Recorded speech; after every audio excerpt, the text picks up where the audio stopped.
हमारी सरकारों ने धर्मांतरण रोकने के लिए कानून बनाना तो छोड़िए, धर्मांतरण को प्रमोट करने के लिए कानून बना दिया। कुछ दवाइयों का इफेक्ट आम जनता को समझ में नहीं आता, वो डॉक्टर को पता होता है कि दवाई दे रहा हूं क्या फर्क पड़ेगा। ये 1992 में माइनॉरिटी कमीशन एक्ट बना, इसको हमने सुप्रीम कोर्ट में चैलेंज किया हुआ है। इस कानून के कारण, इस घटिया कानून के कारण बड़े पैमाने पे भारत में धर्मांतरण हो रहा है। कैसे हो रहा है? संविधान कहता है मजहब के आधार पे, रिलीजन के आधार पे, रिलीजन को प्रमोट करने के लिए 1 रुपए खर्च नहीं करना। धर्म और रिलीजन में अंतर होता है। भारत में रिलीजन को प्रमोट करने के लिए माइनॉरिटी अफेयर मिनिस्ट्री और माइनॉरिटी कमीशन बना दिया गया। आर्टिकल 28 कहता है किसी भी सरकार के द्वारा मान्यता प्राप्त स्कूल में कोई रिलीजियस टीचिंग नहीं होगी। हमारी सरकारों ने मदरसा बोर्ड बना दिया और मदरसे की डिग्रियों को मान्यता दे दिया। संविधान कहता है माइनॉरिटी मेजॉरिटी के आधार पे कुछ भी नहीं होगा, मजहब के आधार पे कोई नियम कानून नहीं होगा, मजहब के आधार पे कोई बोर्ड और ट्रिब्यूनल नहीं होगा, मजहब के आधार पे कोई आयोग और मंत्रालय नहीं होगा, मजहब के आधार पे लोड वजीफा नहीं होगा, मजहब के आधार पे रिजर्वेशन नहीं होगा। और भारत में मजहब के आधार पे नियम कानून चल रहा है, मजहब के आधार पे वक्फ बोर्ड वक्फ ट्रिब्यूनल चल रहा है, मजहब के आधार पे बाकायदा minority affair ministry minority commission चल रहा है, मजहब के आधार पे लोन दिया जा रहा है, मजहब के आधार पे वजीफा दिया जा रहा है, मजहब के आधार पे क्या बोलते हैं और भी सारी सरकारी मकान दिया जा रहा है मजहब के आधार पे। संविधान की खुलेआम धज्जियां उड़ाई जा रही हैं। क्यों?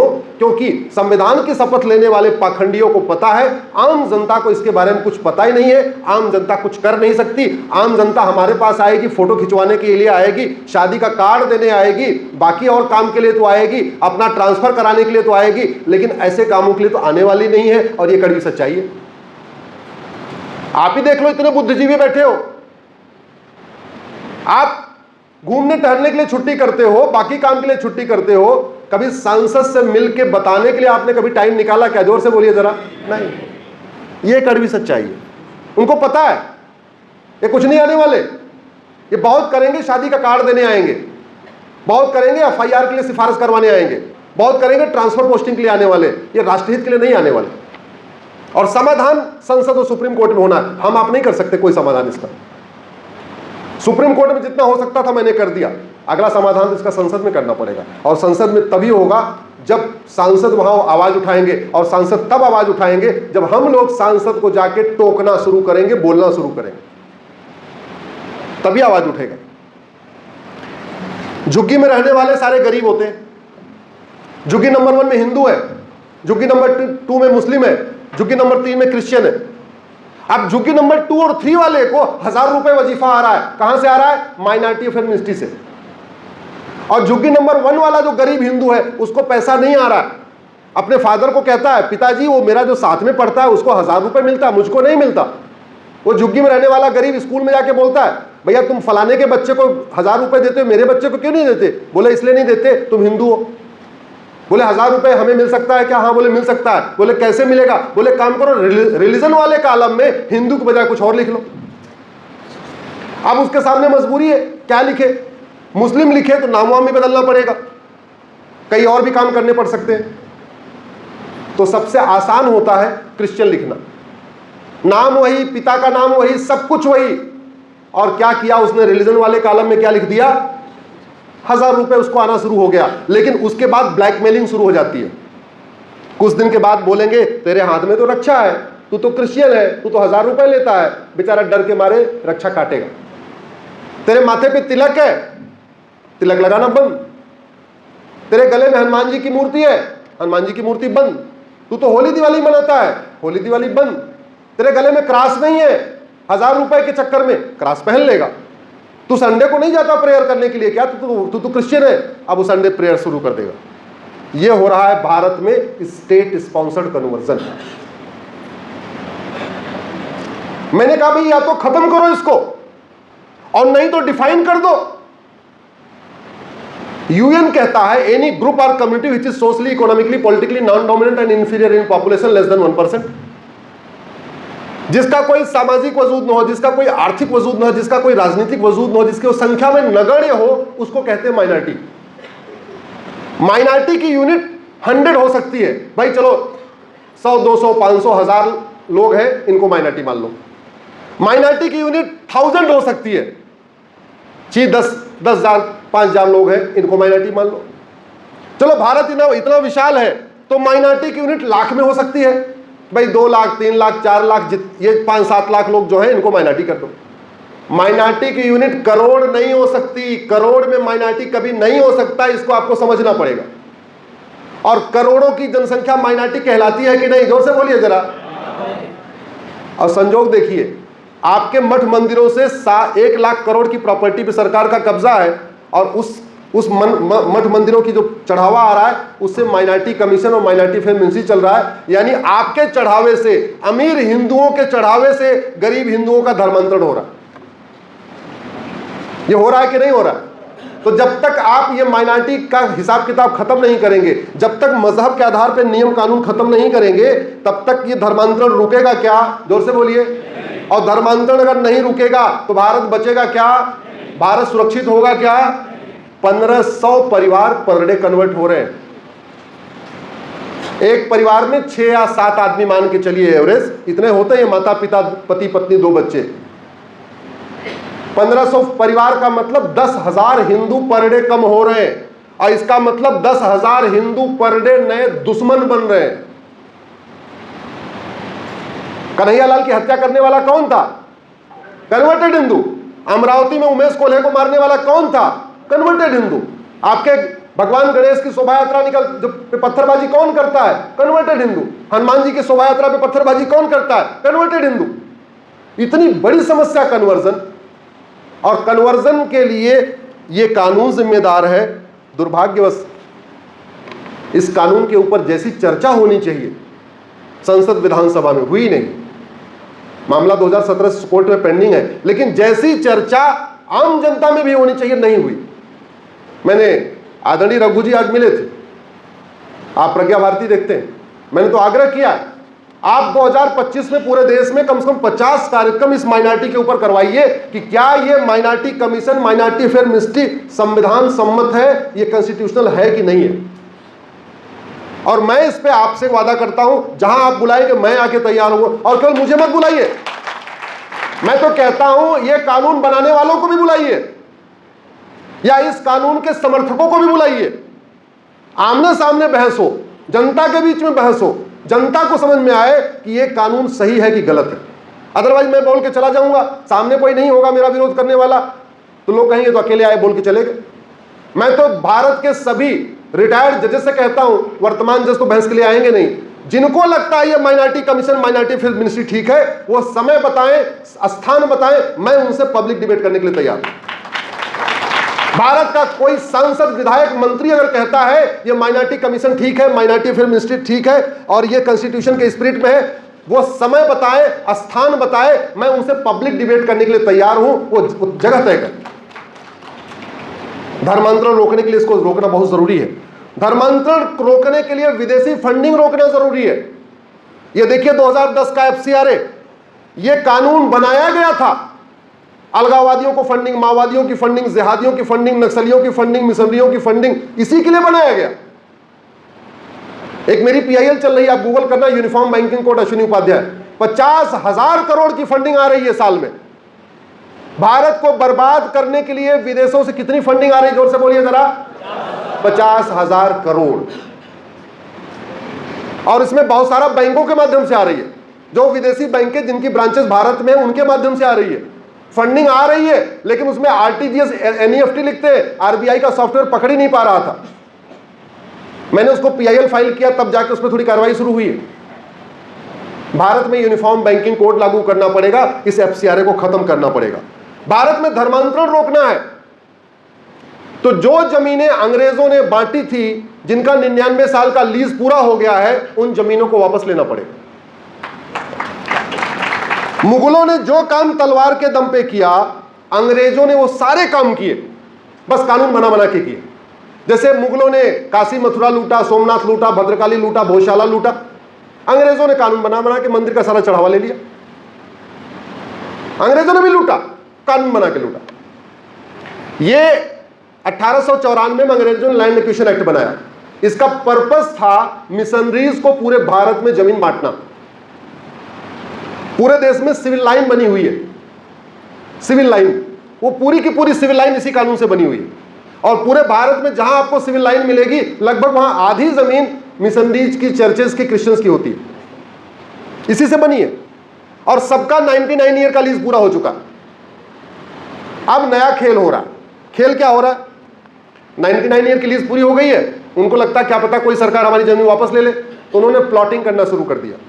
सिविल लाइन की जमीन बड़ी महंगी मिलती है, 2 करोड़ 3 करोड़ का बिस्वा, 5 बिस्वा बेच दिया और 20 किलोमीटर दूर जाके 5 एकड़ जमीन खरीद लिया। फिर 5 बिस्वा बेच दिया, उसके ऊपर हॉस्पिटल बना दिया। तो सिविल लाइन का 10 बिस्वा जमीन बेचा, उससे एक बढ़िया हॉस्पिटल तैयार। सिविल लाइन का 10 बिस्वा फिर बेचा, एक कहीं कॉलेज तैयार। फिर सिविल लाइन का 10 बिस्वा बेचा, कहीं एक और जाए इंजीनियरिंग कॉलेज, मेडिकल कॉलेज तैयार। और फ्री में एजुकेशन का लालच देके वहां कन्वर्ट किया जा रहा है। कहीं बाहर से जो फंडिंग आती है एफसीआरए के जरिए, लेकिन भारत के अंदर इस कानून के जरिए जो जमीनें दी गई थी, उन कानूनों से, उसके जरिए जो लैंड एक्वायर हुई, उसी से ही बाकायदा फंडिंग कर करके पूरा कन्वर्जन हो रहा।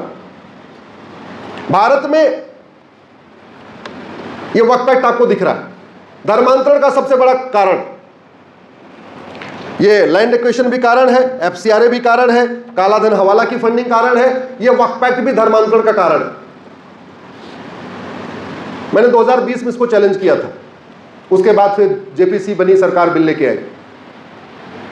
पहला वक्फ एक्ट बना जिन्ना ने बनवाया 1913 में अंग्रेजों से कह के, और 1913 वाला कानून चला 1953 तक। कितने साल? 40 साल। 40 साल के बाद भारत में वक्फ प्रॉपर्टी कितनी हुई? 50,000 एकड़। 40 साल में वक्फ प्रॉपर्टी कितनी थी? जोर से बोलिए जरा। 50,000 एकड़। 1954 में फिर बना वक्फ एक्ट, नेहरू जी ने बनाया, इंदिरा जी ने उसको अमेंड किया, राजीव गांधी ने उसको अमेंड किया, नरसिम्हा राव ने 1995 में बनाया, 2013 में मनमोहन सिंह ने अमेंड किया। और आज की डेट में वक्फ प्रॉपर्टी कितनी जानते हैं हम? 40 लाख एकड़। यानी जिन्ना के कानून से वक्फ प्रॉपर्टी कितनी थी? 50,000 एकड़। और संविधान लागू होने के बाद, देश आजाद होने के बाद जो वक्फ कानून बना, उससे प्रॉपर्टी कितनी हो गई? 40 लाख एकड़। 80 गुना प्रॉपर्टी बढ़ गई। और प्रॉपर्टी कौन दान करेगा? जो प्रॉपर्टी वाला होगा। एक तरफ कहते हैं सच्चर कमेटी बहुत मुस्लिम गरीब है, तो जब गरीब होगा तो दान कैसे करेगा? वैसे भी कन्वर्ट कौन हुआ? कन्वर्ट वो हुआ जो जजिया नहीं दे पाया। हमारे आपके पूर्वज सक्षम थे, उन्होंने परेशानियां झेली, अपमान झेला, मान सम्मान अपमान झेला, जजिया दिया, इसलिए हम लोग कोई अपना अपना बने हुए। जो नहीं दे पाए वो कन्वर्ट हो गए। तो जो कन्वर्ट हो गए उनके पास इतनी जमीन कहां से आ गई कि एकाएक उन्होंने वक्फ करना शुरू कर दिया। जमीन तो वही दान करेगा जो पैसे वाला होगा। अच्छा, जितने भी ये वक्फ के समर्थक हैं, उसमें कोई ये नहीं बता रहा है उनके दादा परदादा ने कितनी जमीन वक्फ किया। ना हैदराबाद वाले बता रहे हैं कि उनके दादा परदादा ने कितनी वक्फ किया, ना बुखारी साहब बता रहे हैं उनके दादा परदादा ने कितनी वक्फ किया, ना जमीयत उलमा हिंद वाले मदनी साहब बता रहे हैं उनके दादा परदादा ने कितनी वक्फ किया। आपके राज्य में भी 2-4 हैं वक्फ के समर्थक, ना वो बता रहे हैं उनके दादा परदादा ने कितनी वक्फ किया। समझ में नहीं आ रहा है, जब किसी ने वक्फ किया नहीं तो ये वक्फ की जमीन जो 50,000 एकड़ थी, ये 40 लाख एकड़ हुई कैसे? ये नदियों की जमीन है, खेल का मैदान है, चारागाह की जमीन है, ऊसर जमीन है, बंजर जमीन है, ये पार्क है, जो पब्लिक प्रॉपर्टी थी, ग्राम समाज की जमीन है। ये क्या होता चला गया? ये वापस होना चाहिए कि नहीं? और वो जमीन धर्मांतरण के अड्डे बने हुए हैं। उन जमीने पे रोहिंग्याओं को बसाया जा रहा है, उन जमीनों पे बांग्लादेशियों को बसाया जा रहा है, उन जमीनों पे पाकिस्तान से जो आए हुए उनको बसाया जा रहा है। जब तक जमीन वापस नहीं लेंगे तब तक ये समस्या सॉल्व नहीं होगी।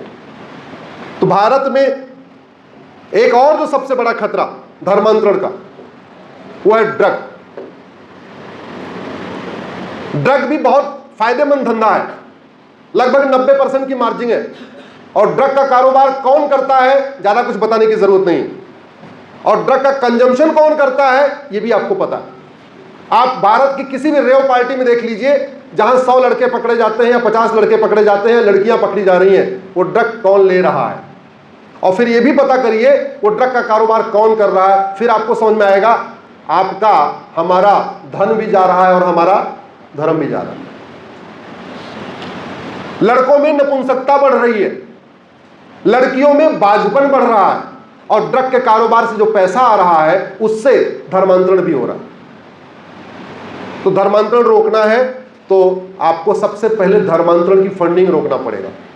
धंधा हो गया धर्मांतरण आज की डेट में। आदमी ड्राइवर का काम करेगा, कितना कमाएगा? 20,000 रुपए कमा लेगा। इंजीनियर बन गया 1 लाख रुपए कमा लेगा। डॉक्टर बन गया 2-3 लाख रुपए शुरू में कमा लेगा। धर्मांतरण कराना शुरू कर दे 5 से 10 लाख रुपए शुरू से कमाना शुरू कर देगा। क्यों? क्योंकि SC ST और ट्राइबल को कन्वर्ट करने का 1 लाख रुपए पर फैमिली आता है।